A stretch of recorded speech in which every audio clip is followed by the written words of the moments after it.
Hello students, welcome to crash course. Students, आज हम लोग लीनियर प्रोग्रामिंग प्रॉब्लम में एक क्वेश्चन लेकर आए हैं। इसमें maximize the objective function z equal to 3x plus 4y subject to the constants x plus y less than और equal to 4, x greater than और equal to 0, y greater than और equal to 0। ये most important question है, exam में पूछता है, board exam में। तो आइए हम लोग सॉल्व करने की कोशिश करें। तो फर्स्ट ऑफ ऑल हमें समझना होगा ऑब्जेक्टिव फंक्शन, इस फंक्शन को ऑब्जेक्टिव फंक्शन कहा जाता है और जनरली जेड से ही डिनोट किया जाता है ऑब्जेक्टिव फंक्शन को, और इसी का मैक्सिमाइज या मिनिमाइज करना रहता है या मैक्सिमम वैल्यू निकालना रहता है। और जो ये इनइक्वेशन दिए हुए हैं, इनइक्वेशन आप जानते हैं, इक्वल का साइन हो तो वो इक्वेशन कहते हैं, और अगर लेस देन और ग्रेटर देन, लेस देन और इक्वल टू, ग्रेटर देन और इक्वल टू कोई हो इनमें से, तो उसको हम इनइक्वेशन कहते हैं। और इनको क्या कहते हैं? कांस्टेंट्स कहते हैं। तो आइए हम लोग इसको कैसे सॉल्व करेंगे। तो लिखें here z equals to 3x plus 4y। ये कौन सा फंक्शन है? यह है इच ऑब्जेक्टिव फंक्शन है, ऑब्जेक्टिव फंक्शन, ये ऑब्जेक्टिव फंक्शन है। अब हम लोग कांस्टेंट्स को देखेंगे। तो x plus y less than और इक्वल टू 4, इसका हमें ग्राफ खींचना है। तो ग्राफ ड्रॉ करने के लिए हम सपोज कर लेंगे, इक्वेशन बना देंगे इसको। तो let x plus y equals to 4, ऐसा लिखेंगे। अब इसका ग्राफ बनाने के लिए, ये लीनियर इक्वेशन इन 2 वेरिएबल है, इसका ग्राफ खींचने के लिए आप क्लास 9-10 में पढ़ चुके हैं। y equals to 4 minus x, तो x का वैल्यू 0 पुट करेंगे, y का corresponding value 4 minus 0 equal to 4 आएगा। चलिए, एक मेथड ये है, x का वैल्यू 4 रखेंगे तो y equals to 4 minus 4 equals to 0 आएगा। तो इस तरह से इसका वैल्यू ऐसे टेबल बना के रख दें, x का वैल्यू 0, y का value 4, value of x is 4, value of y is 0। समझ आ गया होगा। और दूसरा मेथड इसी का ग्राफ बनाने का एक और method, for example x equal to 4 है, तो इसको इंटरसेप्ट फॉर्म में, लाइन का इक्वेशन है ये, कौन सा लाइन? स्ट्रेट लाइन का। तो इसको इंटरसेप्ट फॉर्म में कैसे बदलते हैं? तो जो यह कांस्टेंट रहेगा 4 की जगह पर, कोई भी कांस्टेंट हो, 4 हो या 3 हो या -3 हो, कुछ भी हो, उतना से डिवाइड करेंगे ताकि यहाँ पर 1 आ जाए, कांस्टेंट के बदले 1 आ जाए। तो देखिए x/4 plus y/4 equals to 4/4 equals to 1 आ रहा है। तो this implies x upon 4 plus y upon 4 equals to 1। अरे ये तो लाइन का इक्वेशन है, जो x एक्सिस पर इंटरसेप्ट 4 काटता है, कट ऑफ करता है, और y एक्सिस पर भी 4 इंटरसेप्ट कट ऑफ करता है। तो क्लियर हो गया। अब आइए, अब हमारे सामने कांस्टेंट्स कौन कौन है? x ग्रेटर देन और इक्वल टू 0। तो आपको बतलाया ना, लेट x इक्वल टू 0। अरे x इक्वल टू 0 किस एक्सिसन है? तो x equal to 0 y axis का इक्वेशन होता है, y axis x equal to 0 किसका इक्वेशन होता है? y एक्सिस का। चलिए फिर y ग्रेटर देन और इक्वल टू 0 है, तो लेट y इक्वल्स टू 0। अरे y equals to 0 x axis का इक्वेशन है, y इक्वल्स टू 0 किसका इक्वेशन है? x एक्सिस का इक्वेशन है। अब अगला स्टेप हम क्या उठाते हैं? देखिए, अगला स्टेप हम उठाते हैं कि हमारे सामने ये कलाकार मौजूद है, x plus y less than 4। अब इसको 0 0 मतलब ओरिजिन का जो कोऑर्डिनेट होता है 0 0, वह सेटिस्फाई करता है कि नहीं, हमें देखना है। तो 0 0 सेटिस्फाई करता है, क्योंकि 0 प्लस 0 लेस देन 4 होता है। 0 plus 0 0 satisfy satisfy the inequation which x plus y less than और इक्वल टू 4। क्यों? क्योंकि 0 + 0 लेस देन और इक्वल टू 4 होता है। चलिए, होता है, तो ये सेटिस्फाई कर दिया। इसका मतलब है कि ओरिजिन फिजिबल रीजन में है। Origin lie in feasible reason. अब फिजिबल रीजन किसको कहते हैं? तो बच्चों जब हम ग्राफ खींचेंगे तो अगर ओरिजिन का कोऑर्डिनेट 0 0 इसको सेटिस्फाई करे तो हम शेडेड रीजन किधर खींचते हैं? शेडेड रीजन कौन होता है? जिसमें ओरिजिन समाहित हो, जिधर ओरिजिन हो।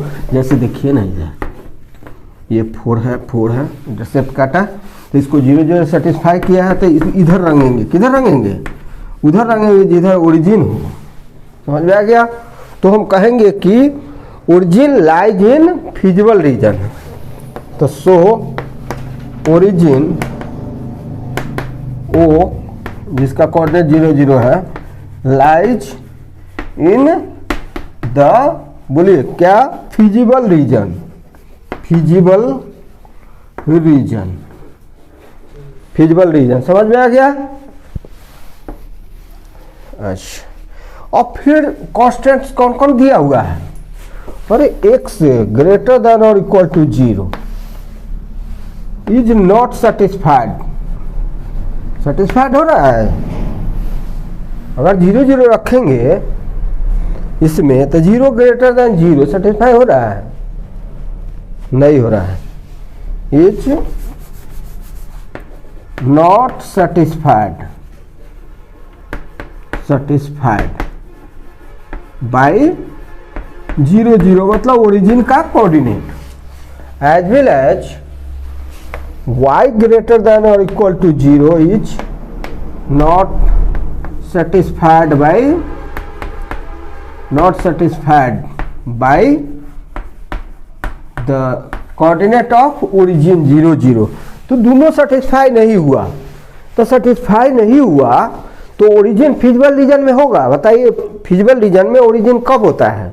जब 0 0 सेटिस्फाई करता है। जब सेटिस्फाई नहीं किया तो फिजिबल रीजन में ओरिजिन नहीं होगा। किसके लिए? दोनों के लिए। Origin is not in feasible region. किसके लिए?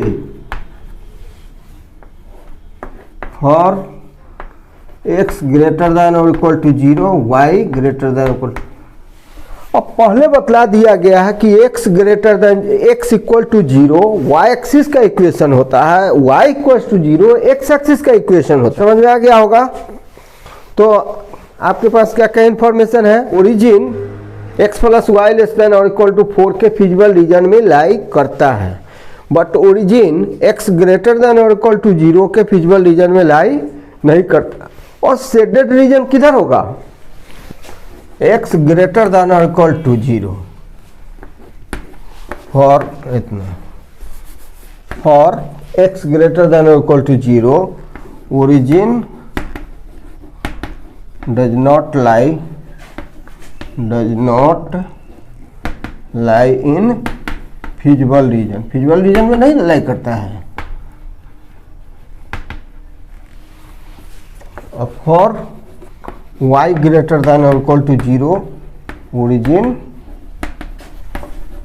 Does not lie in feasible region. आप ग्राफ को ध्यान से देखेंगे तो आप देखिए ध्यान से, x एक्सिस है, y एक्सिस है, y डैश x डैश। चलिए हम ज़्यादा खींच लेंगे। ओरिजिन हुआ 1 2 3 4, मार्किंग कीजिए। इक्वल डिस्टेंस पर मार्किंग होगा, थोड़ा सा और बढ़ा के 1 2 3 4 5। समझ में आ रहा होगा? अब ग्राफ कैसे खींचना है मालूम होगा? x plus y equal to 4 का ग्राफ है ये, और x इक्वल टू 0, अरे y एक्सिस को ही x इक्वल टू 0 कहते हैं, उसी का इक्वेशन y एक्सिस का equation x equal to 0 as well as x axis का इक्वेशन क्या होता है, y equal to 0। y equal to 0 किसका इक्वेशन होता है, x एक्सिस का। अब फिजिबल रीजन में ओरिजिन किसके फिजिबल रीजन में, इस x plus y equal to 4 के फिजिबल रीजन में है, तो इसके तरफ इधर रंगा जाएगा, और x ग्रेटर देन और इक्वल टू 0 के फिजिबल रीजन में नहीं है। इसी तरह से y ग्रेटर देन और इक्वल टू 0 के फिजिबल रीजन में नहीं है, ना x ग्रेटर देन और इक्वल टू 0 के फिजिबल रीजन में। समझ में आ गया होगा। तो इसका मतलब किधर शेडेड रीजन आपका किधर होगा, तो यही ट्रायंगल, ये ट्रायंगुलर पार्ट जो है यही शेडेड रीजन होगा। अरे क्यों, इसलिए यह तीर का निशान लगा दिए। अगर सेटिस्फाई नहीं करता है x ग्रेटर देन और इक्वल टू 0 को ओरिजिन, तो किधर होगा शेड, इधर की ओर, x एक्सिस के ऊपर की तरफ, और y एक्सिस के दाहिनी तरफ, राइट साइड। समझ में क्या होगा, यही फिजिबल रीजन है, फिजिबल रीजन। स्पेलिंग देखो रीजन का।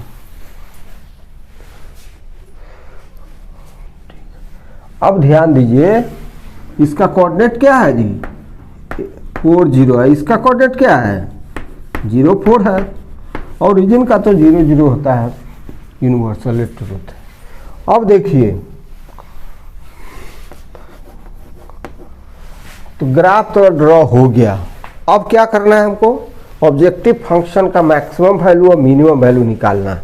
तो देख, चेक करना भी होता है और निकालना भी होता है। एट, इसका हम मान लेते हैं ए मान लेते हैं, at a 4 0, objective function z का वैल्यू कितना होगा, x का वैल्यू फर्स्ट एंट्री, y का वैल्यू सेकंड एंट्री होता है। तो क्या हो जाएगा, यहाँ पर रखिए 3x प्लस 4y है, तो 3 इंटू 4 प्लस 4 इंटू 0 तो 0 इक्वल्स टू 12 हो गया। तो पॉइंट ए पर ऑब्जेक्टिव फंक्शन z का वैल्यू कितना आया है, 12 आया है। अब देखिए एट, इसका नाम हम बी रखते हैं, चलिए इस पॉइंट का नाम बी रखते हैं, वाई को लेफ्ट पॉइंट को। तो एट बी 0 4 कोऑर्डिनेट है, ऑब्जेक्टिव फंक्शन z का वैल्यू कितना हो जाएगा, तो हो जाएगा 3 इंटू 0 प्लस 4 इंटू 4 इक्वल टू 16 आ गया। अब ये ओरिजिन जिसका कोऑर्डिनेट 0 0 होता है वहाँ पर भी देख लेते हैं। At origin O 0 0, objective function का वैल्यू कितना आएगा, 0 आएगा। तो मैक्सिमम वैल्यू कितना हो गया, 16। कहाँ पर, at B. At B question क्या था, मैक्सिमाइज। तो मैक्सिमम एट बी, पॉइंट हो गया 4 0। अब मैक्सिमम वैल्यू कितना हो गया,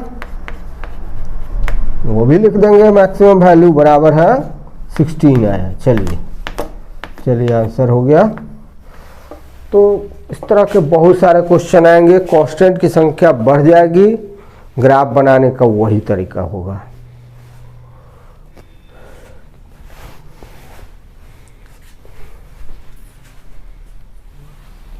16 मिनट हो गए।